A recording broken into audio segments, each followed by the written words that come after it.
Welcome to another episode of the podcast, and thanks for tuning in. My guest this week is Nicolai Morris. Nicolai works in Australian rules football as the head of performance for AFLW at Collingwood AFL Club. She's also the strength and conditioning coach for world champion and Olympic medalist high jumper Nicola Olyslagers. Nicolai has over 17 years of experience and has worked with a variety of sporting disciplines. She's also an elite level 3 ASCA coach. For today's show, Nicolai will be going through some of the strength and movement methods that help set up Nicola Olyslagers for an oceanic record in high jump, and she'll be talking about their emphasis on gymnastic work, body weight strength, as well as multi-surface plyometric training. She'll be talking about both the traditional strength in the program and then the more multilateral body weight oriented elements. We also get into things like swimming and coaching ideas such as athlete autonomy. This was an expansive discussion on the role of strength and coordination. It was great having Nicolai on the show again. Let's get to episode 403.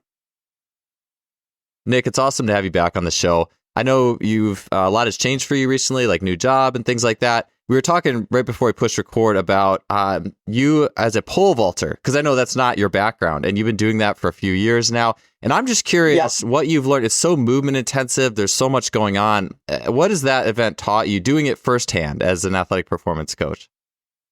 Yeah, well, first, thanks. I love chatting to you, where we find so much interesting conversation, and our backgrounds kind of have gone from same but different sides. So it's always fascinating having this conversation. But yeah, pole vault, I actually think I had started just before the last time I was on the podcast. And it's been an interesting journey with lots of stop-starts because of different moves and trying to find different coaches and COVID lockdowns. And then the joy of being in S&C, traveling internationally a fair bit with my previous teams. So it's not been a consistent run, which I would love, so I could actually compete a little bit higher than I am currently. But it's been a fascinating journey of learning and development. It's such a complex sport and so technical, and like every sport is incredibly technical.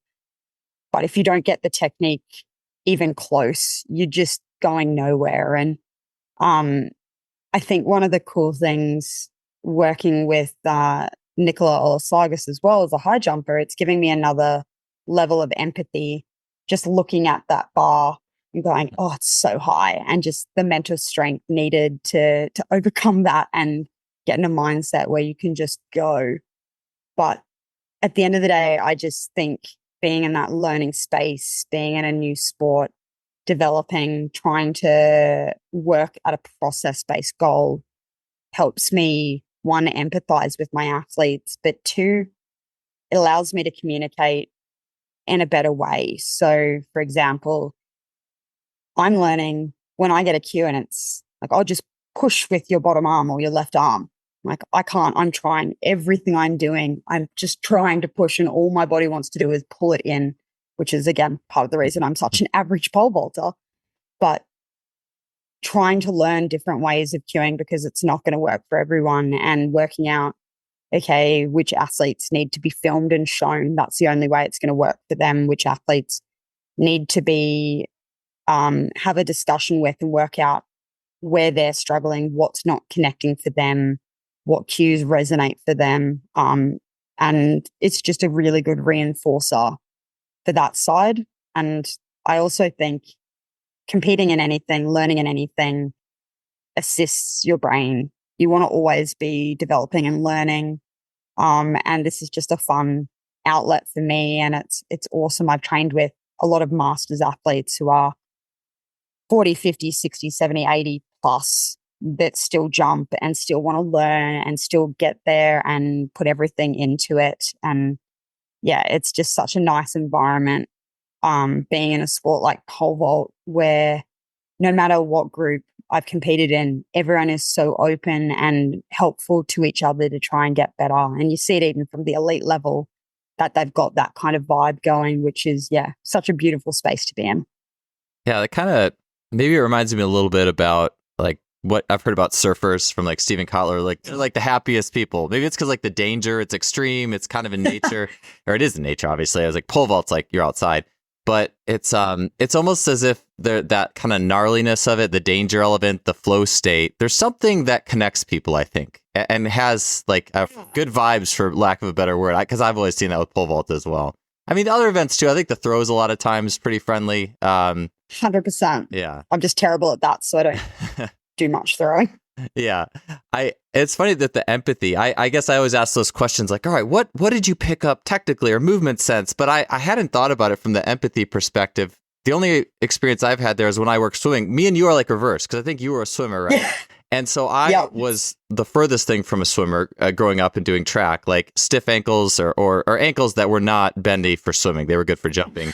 And I remember learning the butterfly stroke, and I could never do the butterfly as a kid. And then the volunteer assistant coach at Cal taught me. And I just remember always hearing, oh, the 200 fly is the hardest event. Oh, you got to swim the 2 fly today and this and that. And I never really thought much about it. And then I remember just like completing a 25 butterfly the first time I did that. I was like, wow, someone has to do this so many more times, like 8 more times. That's tough. Okay, now I have some empathy for you. or like the jokes about the piano, the person who's the piano's on their back for the last 50. I mean, was that a race you did? The 200? I mean, I guess every swimmer's got to do it, right? But yeah, to be fair, and I've had this conversation with one of my best mates a lot of times. I don't think the 200 fly is the hardest event. It hurts. The piano falls and you can barely move. And gosh, when you are unfit, it's not a fun event. I even did 100 fly, I think, last year and year before, something like that. And the last 25 meters, I could barely get my head out of the water. And the people behind the blocks who knew me were like, were you laughing? It's like, yeah, it was so funny. I was drowning because I'm not fit enough to get my body in the right position.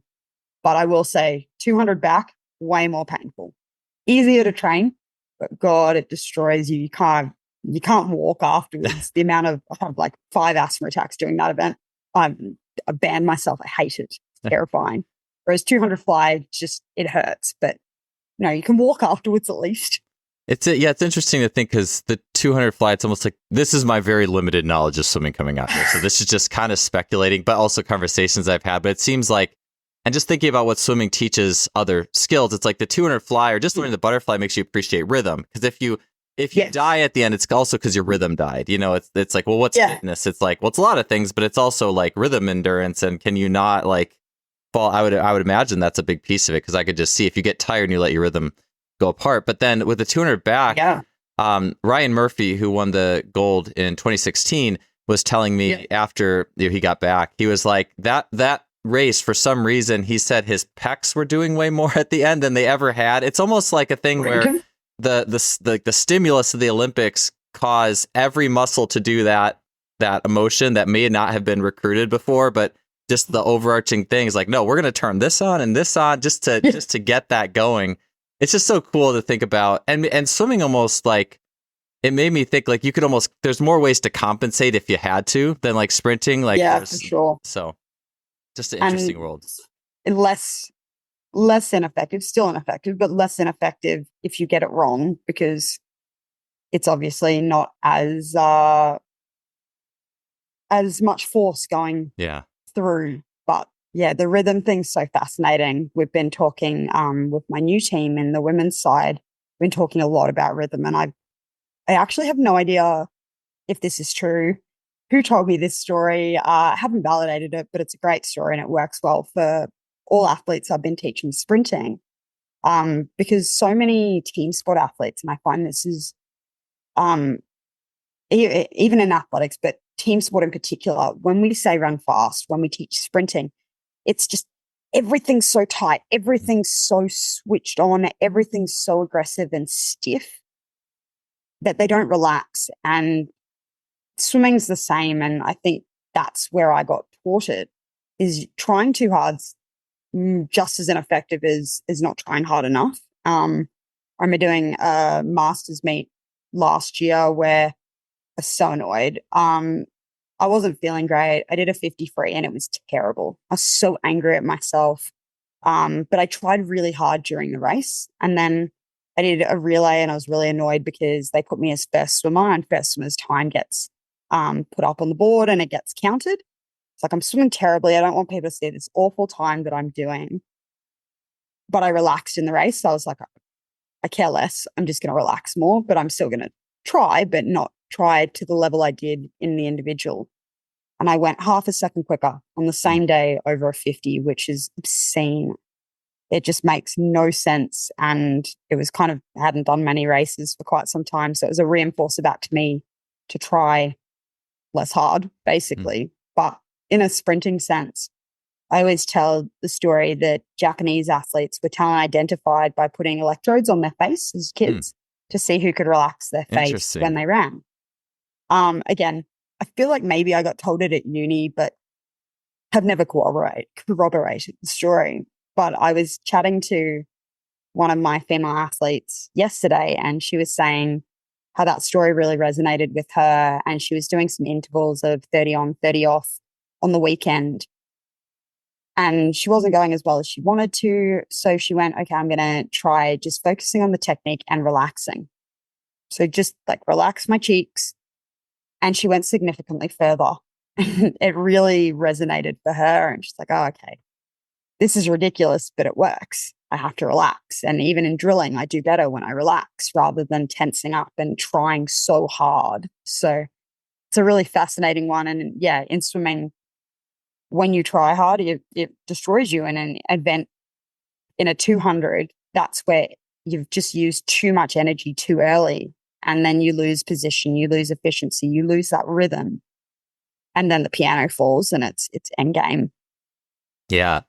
Yeah, it is an interesting, like a medium of water and technique. I mean, technique's important in everything, but swimming is the one thing where I think a lot about like technique that a coach doesn't teach you. Like, hey, you're feeling this the whole time. And if you just have to do like a 200 free or back or butterfly, you have to relax. Like it literally, or if you don't, you're going to get a pain teacher at the end. So it's like, it's not a coach even necessarily possibly, I'm sure there's people who are too tight, but it's almost a thing where, and I think that the longer sprints and track can certainly teach you that too, but I almost think of the water as like like an amplifier. It's like a technical feedback amplifier. And it makes me think too, I mean, I ever since I left Cal and the swim programs there, like just even think about just water training in general. Like I watch like the Marinovich programs, they have just all sorts of like little, there's a video with like all these little, like almost like wrist and ankle, like straps with these little fins and people doing fast oscillations in the water. I was like, that looks so cool. But yeah, with the oscillating stuff, it just makes me think too about having just a medium where you have that instant feedback. Like if you're there's one thing to do oscillating on land or into a band and stuff. And I think that's all well and good. But to me, that just oscillating fast in the medium of water, it's like super speed, but then you get that little like feedback. It's like have that sensory. So it's just such a cool space to train. I love training in the water. Absolutely. I think people don't do it enough. And even like water running, a lot of people's natural choice when someone's injured is to put them on a bike. Mm-hmm. I don't think that's as effective as the water, either swimming or water running. Try and get them in the same positions as much as possible is always effective. It's one of the things we have a 25-meter pool. We have a shallow and a deep side at Collingwood, and it's super beneficial. And we do a lot of work in that in the men and women's. But I think swimming's the main thing you do, or water running's the main thing you do in the rehab space. So it's kind of nice to be somewhere that has similar philosophy on that. Yeah.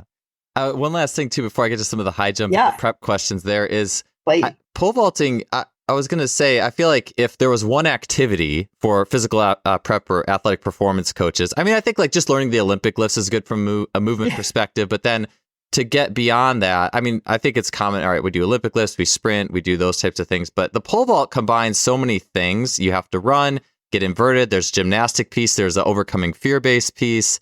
Like you said, empathy for the bar and overcome. I just think that would be, if I was to pick one thing that I think all coaches, like general performance coaches, I mean, that's got to be the thing that has the most pieces, wouldn't you say? Yeah, I think it's definitely up there. I mean, you could argue something like a high jump, but it doesn't have that strength element, that upper body gymnastics, I guess, element as much as the pole vault. I think it's such a cool event to learn. And it's funny because being a swimmer and a runner growing up, like no one really thinks that's cool because everyone does it. At least where I grew up in Brisbane, everyone swims. It's just a thing. We had multiple Olympic gold medalists out of my age group in my state. Actually, not even my state, in my city. So yeah, it's something everyone does. It's not really interesting and it's funny. And I am a terrible pole vaulter. Like, I'm not getting anywhere. Like, they jump 3 times me kind of level at the elite stage. But to see the buy-in and how people are so interested in, because I've been documenting my average journey through from when I started and sharing videos on it, how much more fascinated everyone is and how you learn it. And the most common thing people will say when I say I pole vault is like, oh, I couldn't do that. I couldn't even know where to start or how to learn it. But let's be honest, that's what coaches are for. But it's something that people can't even fathom going into. But yeah, it's such a great event, great sport, and you can do so many elements. Like, you've got to get a consistent run up. You need that rhythm, you need that speed. And sometimes even myself, when I do a run up and I work my first year and a half, that's the main thing I worked on. If I try a little bit too hard, I lose my space and my balance and how I need to actually position my body. I can't just run hard like you would in 100 meters. You actually need more perspective, and you need that, in a team sport as you're coming in, not to overrun, to tackle someone with the ball, or to come in and out of a space. You need to be aware of how to get your body in the right position. It's not just run 100% at them, because you'll get beat every single time. So there's a lot of cool translations from the sport. But yeah, I recommend everyone to try it. The person who kind of got me into it, I was interested already, but she told me she learned when she was 50, and it gave me a very good kick up the butt on there's no age to learn. And like, I've got no excuse learning in my 30s. Like, there's no reason we can't learn new things past the age of 25, which seems to be kind of the age that society recommends people to stop learning new sports or new activities and just stick with the things you're good at or that you do. So yeah, I love it. It's great. Oh yeah, 100%. Yeah, I think too, like, especially like athletic performance, a lot of times it's like, I like lifting weights, and it's like, well, at some point, like that skill tree can grow into a lot of different things. So I yeah, 100%. Like, I like running, I like movement, but it doesn't mean to be a good coach we can't do other things or learn other things or make them good as well. We have to make our athletes can't just be good at their superpowers. They have to be good at other things as well. While we focus on our superpowers, we still need to upskill the other side to be a good coach. Yeah. Yeah. Just kind of rounding out that GPP. Like, I find just being able to sit in all different realms of the GPP, it gives you that like intuitive sense of movement, and you can creatively apply it to the group in front of you. It's almost something that there's not always the exact formula for. I mean, in some ways, yes, but even just watching, so you had worked with Nicola Olyslagers, oceanic record holder in the high jump, and that training compilation you put with her was just amazing. Like, because it's gymnastics, it's like parkour, plyometrics, like all this cool stuff. And so tell me a little bit about you two's journey together, coaching, working with her.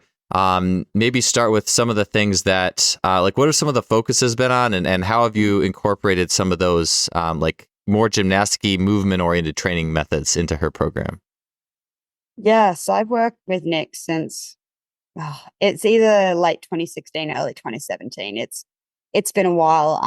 Neither of us remember the exact start date, but she came initially to where I was working at Sydney Uni. She was on scholarship there, and as part of our program there, we had elite athlete program, and she was part of that. So I was, I guess, her supervisor or her liaison in that space. And initially, I was just there to kind of supervise and give her some technical advice. And then her coach, Matt, liked what I was doing. I got brought in to do a bit more, prehab, core work, that side of things. Then I got brought in more to write her entire weaknesses program. And it just kept building and building from there. And it's quite funny. And I think a lot of strength and conditioning coaches go, we know more than athletics coaches. So I need to take the entire program without giving space to the athletics coach who has done it for many, many years and has been very successful. And they do know strength and conditioning. They may not say it in the same terms. They may not know everything that we know, but it doesn't mean they don't know things that we definitely don't know. So I think me not coming in with an ego to try and take over everything and change everything is the big space of building trust with the entire team. So I've been doing that for a very long time now with her, and I've always added elements of gymnastics in. She's a very tall athlete. She's 6'2", and her legs are the longest legs I've ever seen in my life. Her legs come up to like my shoulders. I always forget just how much shorter than I am to her till I see a photo, and I look like a child. I do forget that I'm as short as I am too, which doesn't help.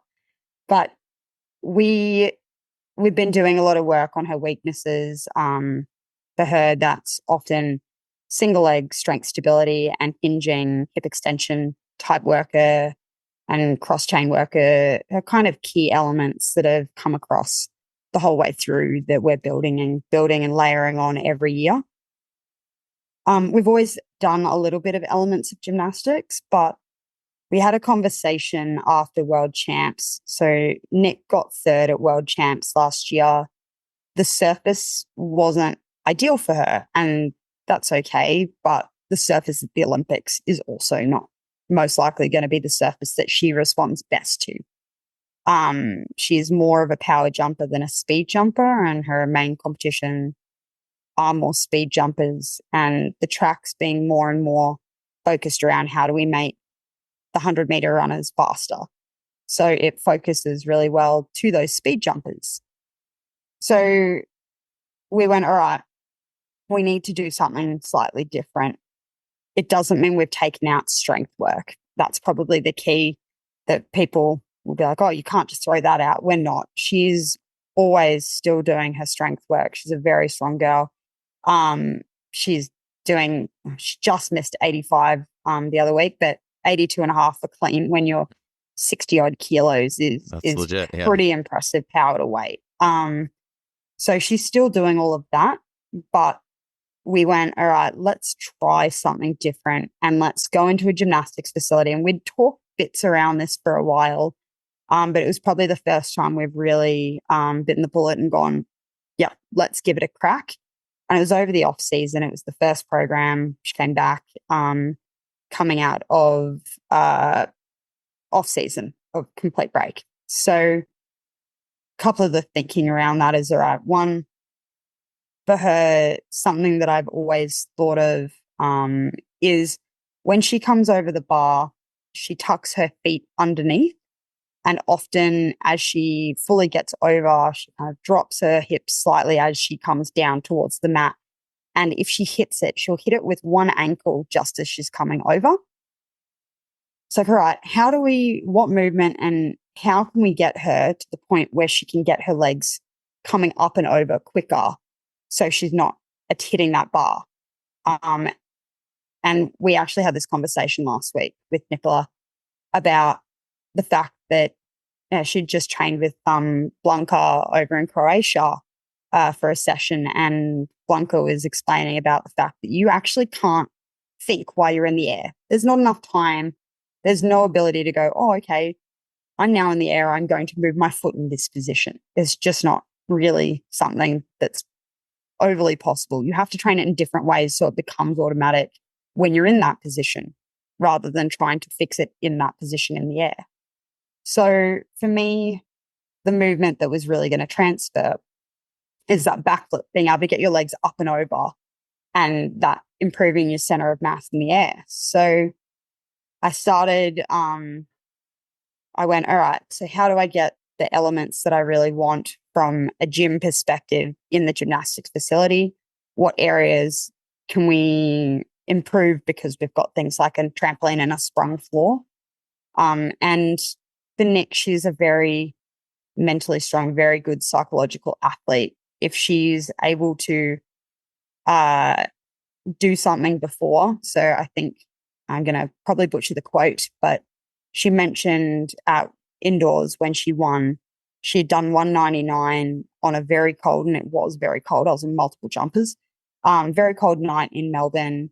The track was very cold, very hard, wasn't giving her much recoil, and she was still able to jump 199 there. If she could do it there, she could do it in world indoors where she'd tapered, where the track was bouncy. So it was more the mental aspect for her getting over rather than like physically she can do it. We know this, but it was the mental aspect on that third attempt, being able to jump over that bar. So trying to put elements that will challenge her mentally do tend to translate as well. So I started out on first program layering different sides. So one was coordination, so different extensive plyos that are going to challenge her on different surfaces as well. So she mentioned at World Outdoors last year that it was quite soft and she didn't feel like she could hold her position in those last two steps before she jumped over the bar, which are the most important steps. So we went, all right, you need to be able to be comfortable landing on any surface, being able to hold positions, be stiff, strong, etc. So we added in a bit of an obstacle course where she'd land on different soft, hard, interesting, big surfaces. And I told her to be creative, and she's a creative person. And went, all right, just chuck a bunch of things down on the ground, make it fun, make it challenging, but make sure you are landing on different surfaces, hard and soft. So we did that as an obstacle course. And you could see over I think we did it for maybe 8 weeks, maybe just longer. You could see the difference between the start and the end on her confidence and her strength and ability to land on those surfaces in a good position and not collapse. We laid on different elements of single leg strength and stability, which didn't leave her program. It was just done in different ways without a barbell. And how do I overcome and manipulate body weight to make it just as challenging as I would with a barbell, and keeping some of that range of motion strength. So we often go back to deeper ranges in the off season. Well, I do, sorry. So Matt can focus on the main stuff he needs to without having to do a lot of deep work. So we went back to single leg thing, like towards pistols and things like that, where she's getting a lot of range, strength through range. So again, no matter what position she finds herself in, she'll be able to get out of it rather than just, this is the ideal position, we'll train that and make her strong in that. It's okay, let's ensure anything that's thrown at her, she'll be able to handle as efficiently as possible. So a lot of that work, she is not upper body strong. She has very small arms. It is not a strength of hers. However, she's not weak.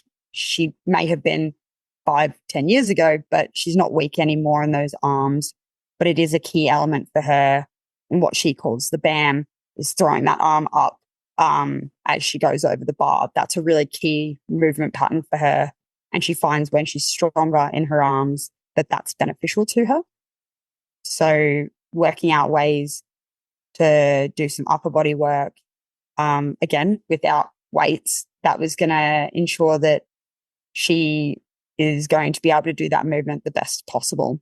And we did a lot of handstand and rope work. So initially it was, all right, you've got a rope, climb as high as you can for the first 4 weeks, see if we can get to the top on the last week.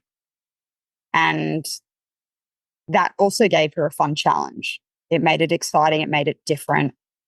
It's more interesting than, just go do some chin-ups. So she's been an elite athlete for a long time now. This is not just physically beneficial, but it's mentally beneficial for her. And it's not variety for variety's sake either, which is something I was really cognizant of when I was programming. I'm like, not just programming for fun, or this will be fun, but everything, single thing has a key element. So it's like single leg strength, power, arch over the bar, her core, basically different areas that need to be overcome. How do I get what I want out of it? And then we went from doing rope climb to rope chin-ups, so one hand over the other, pulling up. We did that on both sides, and then we moved towards straddle rope climbs, which I think is one of the hardest but fun challenges for someone who's not done gymnastics, because you don't really think how much your core, your quads, your body is involved in getting yourself up when you're in that position using just your arms to climb. So that was a really good one, and I expected it to be quite challenging at the start. Like, I think Nick's got 4 or 5 chin-ups is the most we've actually gone to in a block. So it's not like she's repping out your pole vaulters who can do 50 kilos for a rep and 20 chin-ups every day. That's not her strength. So her getting to the point of being able to do a straddle and do climbs, I think she got 5 or 6 basically steps with her hands. That was really, really impressive, and showed how much strength she had gained. But the key one that I think made the biggest difference was the backflip. So I looked back and I chatted past next door neighbor of mine was a level 10 gymnast. So I always chat to her about it. She also transitioned to athletics, so she's a fantastic one to liaise with. And I talked to her about different ways of doing it. I went, all right, first step for me is being able to do a backwards roll. So we used the wedge, getting comfortable with doing a backwards roll, being able to do it and try and stand up strong. That was the first level, nice low level. Then we went to basically move to work on like a backwards flat back, where you jump and you land flat on your back, and then she would pull her legs over. Different methods of that before layering on backflips into a foam pit. So things that were safe, that I wasn't going to break her. I wasn't going day one, yeah, let's just backflip. She wasn't ready for that. So we went and did work. I think it took us 12 to 16 weeks before she could land on her feet. And she got confident jumping and landing onto the mats. But often, because she could do the motion previously, but she'd land on her knees, so getting confidence to land it on her feet. But first comp of the year was coming up in Canberra. It's her favourite surface. Went, this is going to be a great challenge to see this gymnastics play out. Everything else has been very similar to previous years. What's this done? Has it been beneficial? Do we need to throw it out? What's worked? What hasn't? And she rocked up to Canberra. She didn't miss a height until she got to 203, which was her PB. And she equaled her PB in her opener of the year, which is almost unheard of. It was phenomenal. And for me, watching her position over the bar, it never looked like her feet were curling under. It didn't look like she was going to touch. So that was a really good indicator that the movement we'd been training was actually transferring across to the high jump. It wasn't, it was a very obvious picture comparison between her previous jumps. So because we were going up to World Indoors, we went, all right, let's go back and see if our traditional model of doing things, still keeping a bit of gymnastics, but our traditional model will help. We don't really have access to a gymnastics facility over the next 4 or 5 weeks coming into World Indoors. Let's go backwards. And we went back to our traditional way of doing things. And it actually, you could see the position wasn't there. And immediately after the competition, it was, yeah, we're going back to gymnastics. So fascinating kind of way. We just threw it in as, I think this will work. It makes sense. The movements make sense. But yeah, the translation and transfer into high jump was greater than we even expected. Yeah, it's what was just to contrast that, you mentioned like the traditional way. I'm assuming that's just more like basic regular sets and reps of things in the gym. Would that be just kind of typical gym work? Yeah, typical gym work. Focusing on those key weaknesses, those single leg strength, the hinging. We still added a little bit of work that we did in the facility, but no extensive jumping, no backflipping. All of the work that you have to do kind of in a gymnastics facility, we had to cut.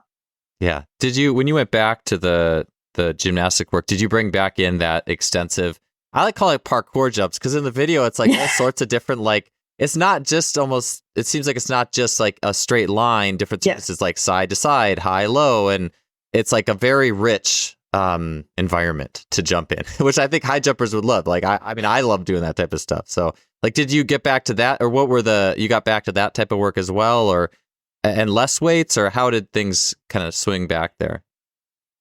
Yeah, so we've literally just started as of last Wednesday, the new block. And yes, we've gone back to extensive, a little bit of tumble track work, a little bit of aggressive. So I actually don't have a great name for these, but really fast single leg jumps on the trampoline, trying to almost overcome being double bounced and being able to hold your hip position.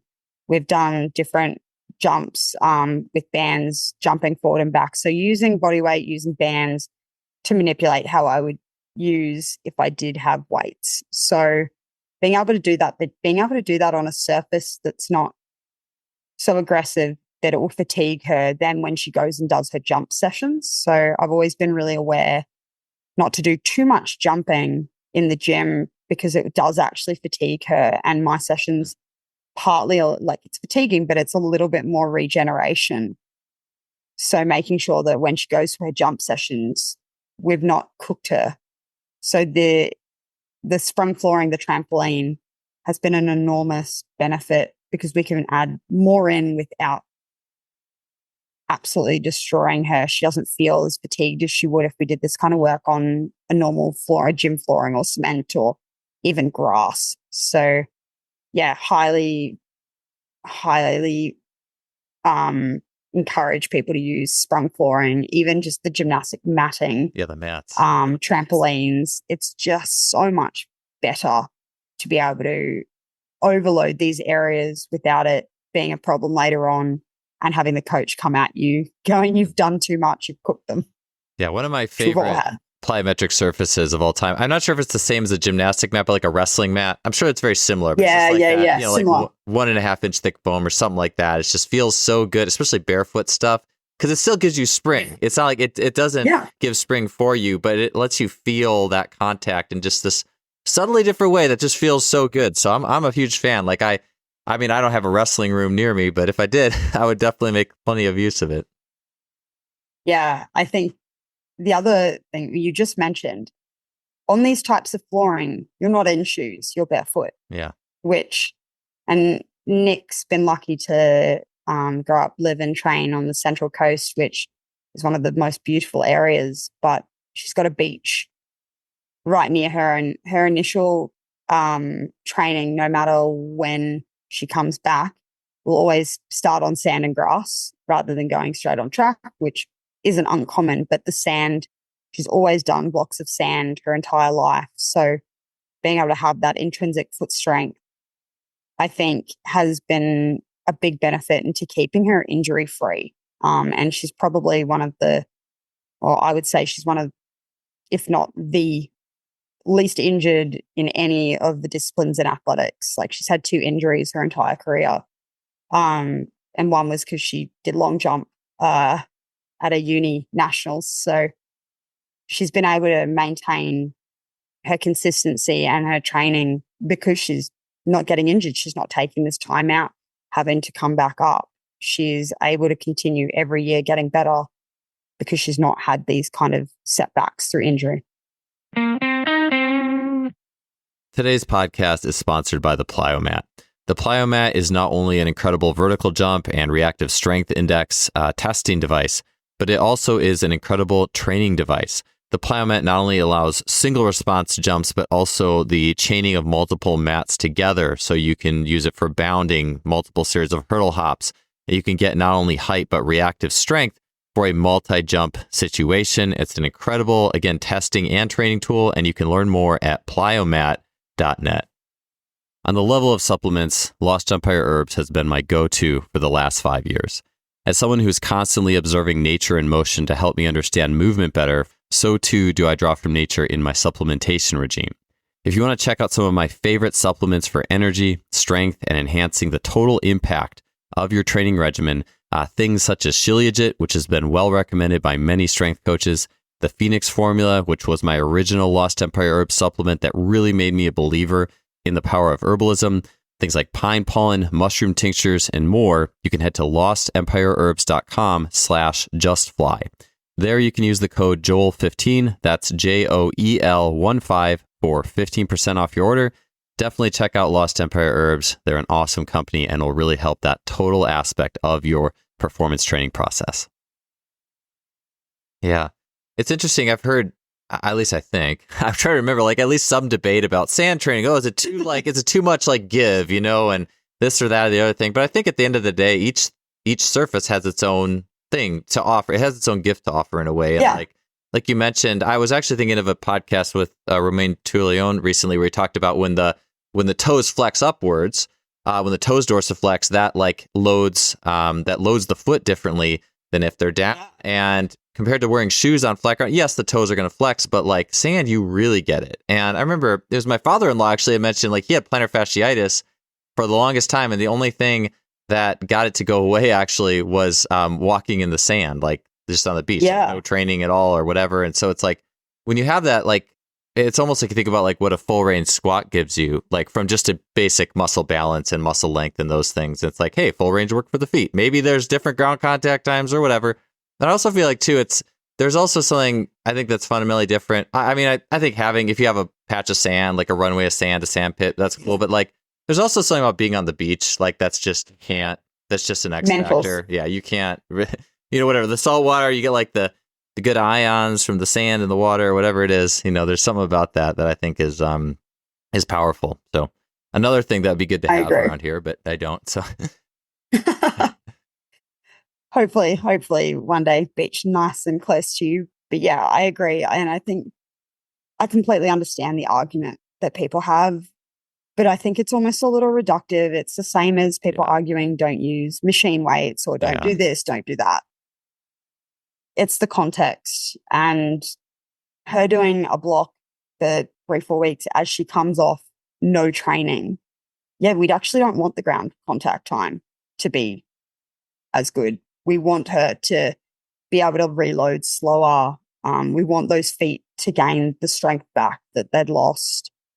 And it's not like she's doing actual high jump on the beach. It's rudimentals, it's plyometric stuff, it's running, it's jumping, but it's not all her training and it's not all the time. So yeah, I think as strength and conditioning coaches, we can be quite reductive in our arguments and focus in on this or that rather than looking at, if we go like that, no one's going to put gymnastics in for her training because God forbid we take out some of the weights. So it's working out what works best for that person. And it does, again, 2 injuries. And I mean, her biggest injury was this 15 centimeter soleus tear that she got in the openers of Com Games. Now, we MRI'd it before we cleared her to jump post-injury, but she returned from that to jump at Diamond League in 3 weeks. That's unheard of. And I think partly that's her mentality and how she believes that she will heal, because she will. And placebo or not, she is a great healer. But 3 weeks is unbelievable. And I think that shows the work she's done. It's long-term athlete development that her coach Matt has taken her on since she was a child. And she just responds so well. So yeah, I think keeping the context and not making a this or that kind of argument as coaches is important. Yeah, I think it's a very 1 and 0 thinking, versus a more comprehensive or complex, like, and training isn't like a machine, it's this interconnection of all these different, moving parts. And so, yeah, plus too, if you make your main sport is jumping really high on a track surface repeatedly, like, yeah, give your feet a break, I always felt like too, jumping when I've done, like, I remember one summer in my college track and field years, just messing around at a summer trip to Michigan. And like, there's almost like if you're at the lake, there's that actually sweet spot at the sand, I feel like, where you have like the powdery stuff, which you can't really jump on. Well, you can do it, but I find like you get the sand that's like what the waves go over, but it's not like in the water. That's like the best. Like if you get a little push off, so you kind of get to find the sweet spot, which is also part of it. I was going to say, you mentioned giving her some creativity and autonomy, like for like the plyometrics. Would you like have her like, hey, put like targets out, or how did that work with that interaction? Yeah. So Nick is a very autonomous athlete. She is an absolute student of her sport. If anyone's watched her interaction over the years with her coach, it's almost to the point of they've both got this ownership. Matt will tell her to something, she will give him information back. It's not a dictatorship. It's not one's hiding the other. They have a open conversation on what's best. And even in competition now, he'll give her he will visually show her something versus having, oh, you need to do this, this, this. So I think that's also part of working together for, gosh, it's got to be over 15 years now, I reckon, for those two. It's a long time. So she is very aware of what she needs to do, how she needs to do it. Telling her like she doesn't is not treating her fairly or meeting her where she's at in her development. So giving her autonomy in a way that doesn't stress her out, make her tired, give her extra mental load is where I put it in. So yeah, obstacle course. Okay, your key thing. So in this next block, I want to focus a bit on her stiffness position. Like, all right, you can add max 2 cycles in that circuit, but I want you landing on surfaces in a stiff position, and then you can add the big cylinder and jump over that, but put it in any position you like. Remember, you run in a arch position. You aren't running in a straight line like you are in most other sports in athletics. Like, it is it's not a straight line. So don't do it in a straight line. Mix it up. Every now and then I'll be like, maybe do it in a circle next week. See how that feels. So just adding different constraints to let her be as creative and work out what she needs as well. So I'm not a high jumper. I don't think I jumped higher than 110 in my entire life. I'm the world's worst. I have such short legs and I'm terrible. The reason I like pole vault is I try and make the pole do the work. Technically, I shouldn't do that, but we do what we can. Yeah. But she knows the position she needs to feel. She's fully aware of it. So as long as I give her the constraints around what I want out of it, what she should try and feel herself, she's allowed to be as creative as she wants and, yeah, make a cool circuit for herself and feel what she needs to feel, but also get the quality that I need trained out as well. Yeah. Yeah. I think that working with the athlete, the autonomy, I mean, it's so critical, but it also makes me think back when I was working with swim Olympians and we just talked about my swimming. Like I covered 25 butterfly and was like, yes, this is amazing. Like, my swimming was not great. And here's all these incredible swimmers. And, the gym is not the water, but at the same time, they also had like little exercises that they felt they felt things that they felt in the water. And I think, if I could have done one thing a little better, I think I could have really dug into that more 5 years ago. I could have taken what they were finding a little bit further. And sometimes it was funny because it was things that I guess more of a mainline. You say, oh, you can't replicate that in the weight room or whatever. Yep. Well, if they're feeling it, like and it's an Olympian, and swimmers are so good at feeling things. Like they are good because yes, they're built for it in many ways, but they're also obsessive with details and technique and the medium of the water. And I wish I would have spent a little bit more time on that when I had that. I mean, I learned a ton from them for sure, but I think I could have spent more time just going into some of those pieces.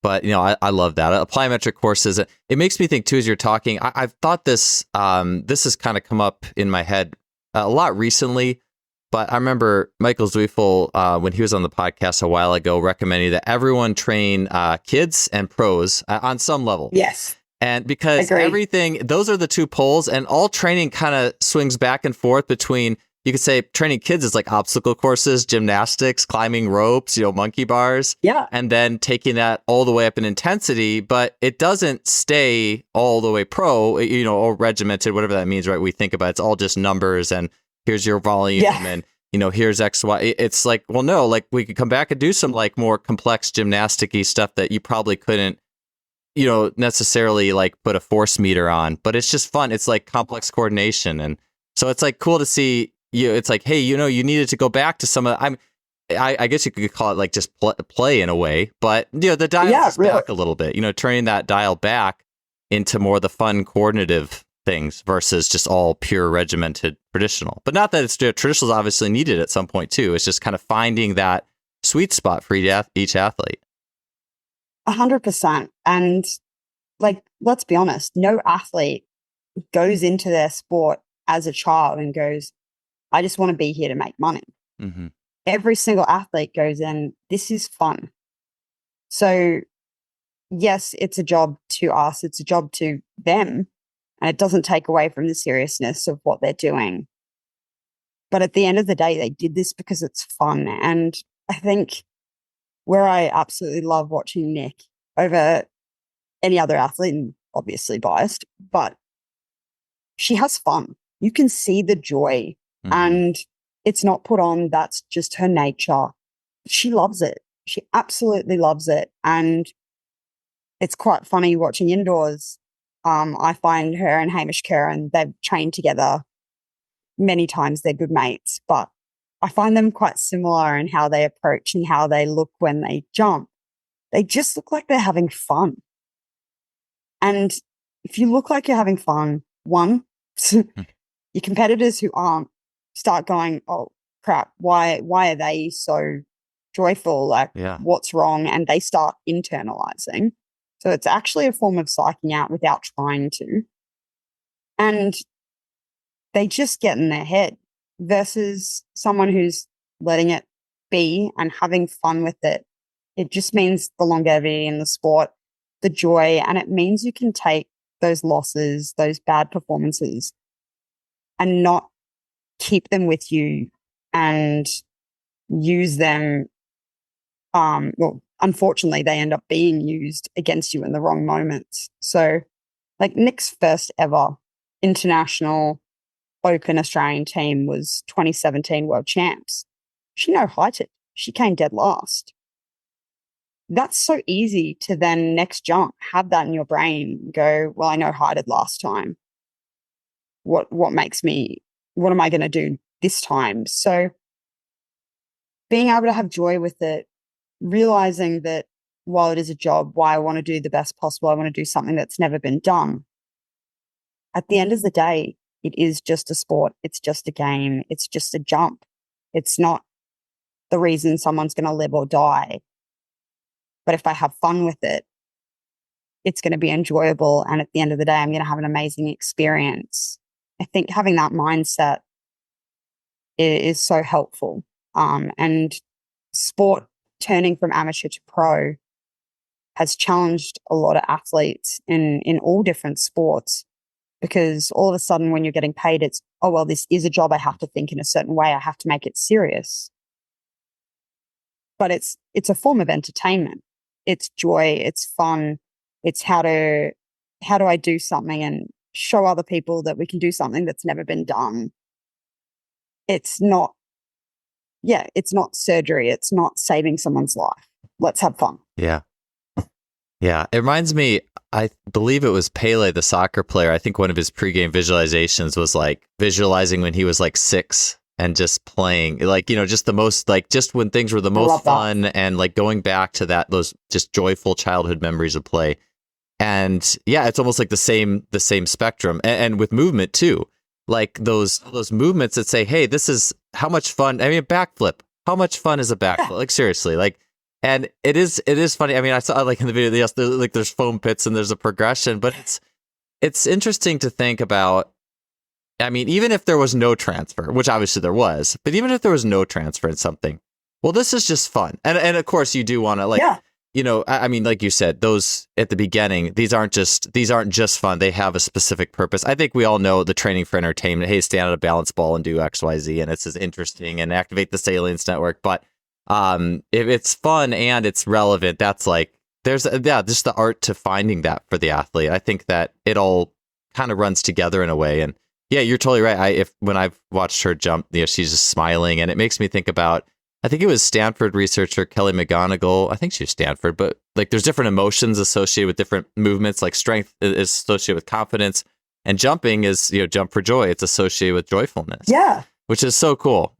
There's definitely that emotional connection. Yeah, yeah, and if it can bring some joy to people, if it makes them happy watching her. I remember it was states or nationals in Sydney in like 2018 or 19. It was a long time ago, watching Nick jump. And in domestically, this is quite common. She starts after everyone else has finished. And she had started her jumps and all the others stayed around and watching.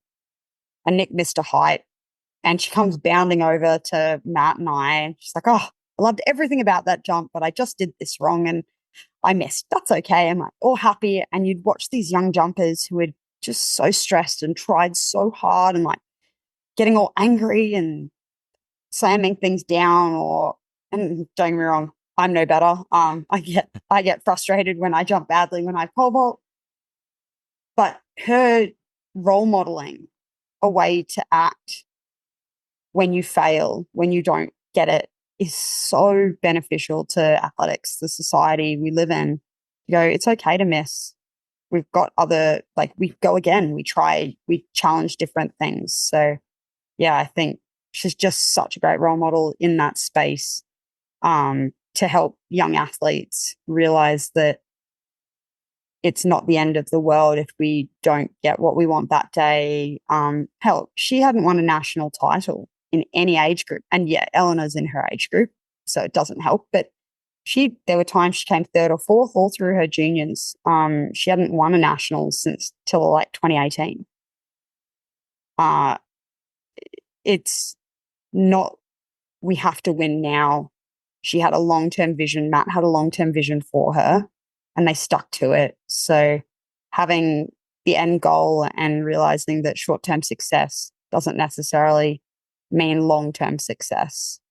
All those kind of lessons that they've taught me about long-term athlete development have really helped how I view different training. And it's cool having the lens of swimming, because swimming is such a short-term, early specialization sport. People are winning Olympic medals at 13, 14. So it is, you have to win early, you have to do this fast. So being able to take a step back and see it done so well has been such a joy to be a part of as well. Yeah, that's something that I was just having a conversation with Liz Gleedle, is a Canadian javelin thrower, and she was talking about every day as a gift, like seeing every session as a gift. And then I think a day or two after, I was reading Rick Rubin's book on creativity, and it was talking about how you're only going to have today once, and it will teach you something that no other day will.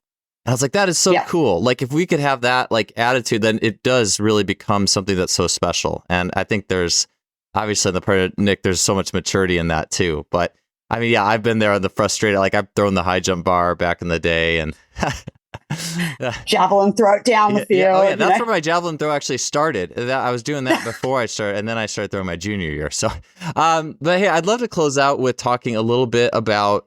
So you mentioned the single leg strength. I just thought that was intriguing. And I saw in the video, it reminded me a little bit of like Werner Gunther back in the day. The videos everyone loves.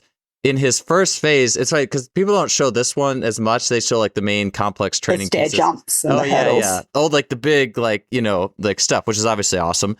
But the stuff that some of those little nuanced things I think are so cool too, like all the subtle things, like you're talking about, it's like the little weaknesses, the little subtleties, and I think those are every bit as important, especially with an elite athlete who needs to shore up any possibility. But he was doing like shot put on like balance, like gymnastics balance beams. He was doing his glide and landing on a like a gymnastics beam type thing, like the 300-pound guy doing this like balance stuff. But I think she was doing like single leg squats with something like that. I was just curious because I just think that something I have thought about recently as well is like, how do you overload something? We oftentimes, well, it's just put more weight on the bar. Well, it's like, well, I don't know. If you have less surface area of the foot, you're overloading stuff on the foot and the balance, So like, tell me a little bit more about that and then the single leg training. And you mentioned her as a single leg need. So I'd be curious to hear more about that. Yeah, absolutely. So she probably hates me saying this, but she was a baby giraffe. She was not a hugely coordinated athlete in certain planes, certain areas. She is in other areas. She's no motor moron. She picks skills up very quickly. But single leg is very challenging, being able to do a single leg squat. And one thing that she probably hadn't been exposed to as much growing up was more training at depth. A lot of it was at quarter depth because that's the transfer in athletics. But I think she needed to be strong through the entire chain. So, and that's something I found out while working with her, that she just had no ability to stabilize or be strong in those positions. And it may not have directly transferred into performance, but what it will do is actually decrease her risk of injury because she doesn't just high jump her entire 24/7. She moves. So how can we make sure, and that's again, probably something I learned from swimmers, and I'm putting myself in this group big time. We tend to injure ourselves, not necessarily in the pool, but like, walking, tripping over something, just doing random stuff that is nothing to do with swimming. That's where we get hurt because we're uncoordinated. And that's why we're in the pool. So making sure that she didn't do any of that side as well. But she said from World Outdoors that she felt like she couldn't stabilize. She felt like she couldn't balance when she was on that surface. And it felt really hard to be able to jump from that. So she wanted to actually have better stability, better single leg strength as well, which is good because that was what I saw as well. So and it's basic. It's not something that is outside of the realm. It's what you go back to in that LTAD and in general prep. Single leg squat from a box, single leg squat to a box, single leg squat, holding a band, the depth. None of that's interesting, special, or different to anyone else. But we sometimes forget about going back to that level when we've got a really high level athlete. Yeah. And just because they're world champion, just because they're an Olympic medalist, doesn't mean they don't have gaps. And credit to Nick, anytime I find a weakness of hers, she gets very excited because it means that there's more room for her to get better, which is not a mindset that most people take, including, majority of athletes don't like hearing that they've got another weakness. They feel almost that's a judgment, whereas she takes it as such an opportunity. And we went back and went, all right, let's work on this single leg strength. Let's work on the stability. So any surface that you end up on, any jump that any position you end up in, because let's be honest, if you stuff up your run up going into a high jump and you're in a lower position, if you're in a slightly rotated position than what you're used to, let's make sure that you can still jump well out of that position, have a decent crack, because a lot of people, second last step, if your second last step in high jump is poor, half of them just give up. They just don't even attempt that high. And you just give every chance to yourself to have that opportunity to get over, even if it's not perfect, is kind of my philosophy around what I do with her. And she's just never been super strong in those areas. I've got a lot of videos where she'll single leg squat and her hips will drop out. She can't hold those positions she needs to. So if we're adding extra speed, that's increased force. She's got to be able to hold her hips in the right position in those last couple of steps to ensure she can get the best jump possible.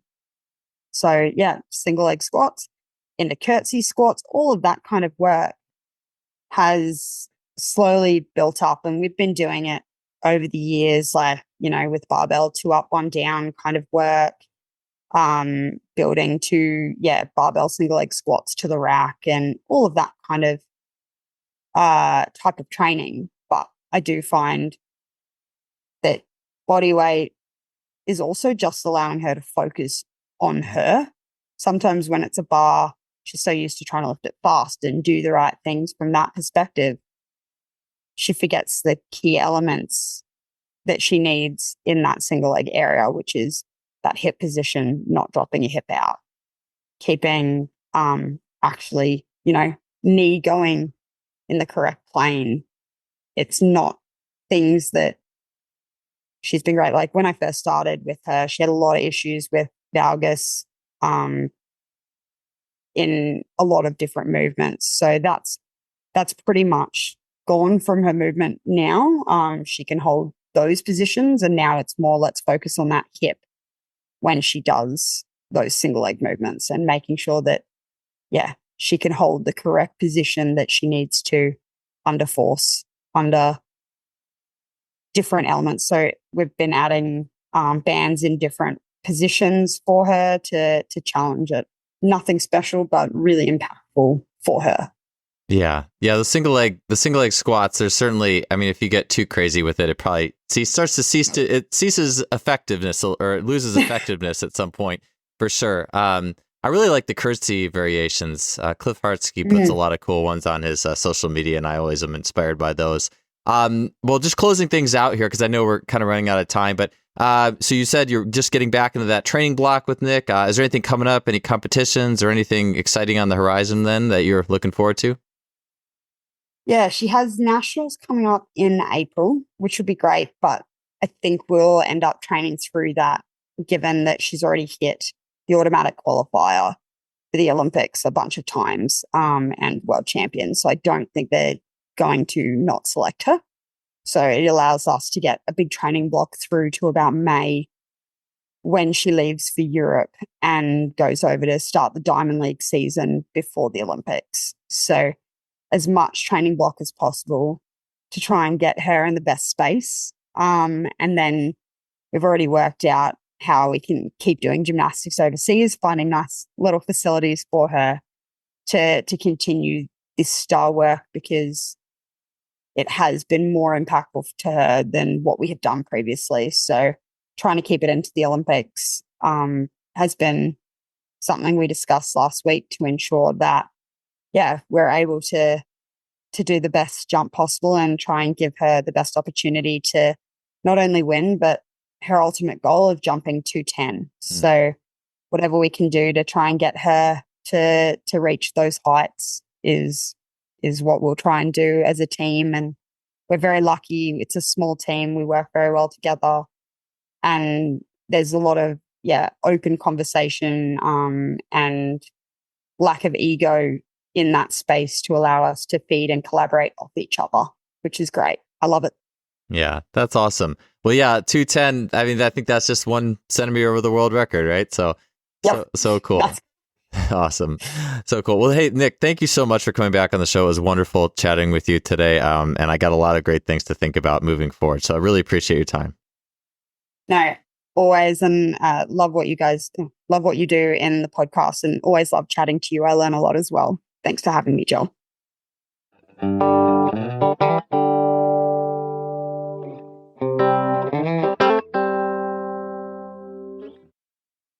Thanks for tuning in to another episode of the show. I'll see you next week.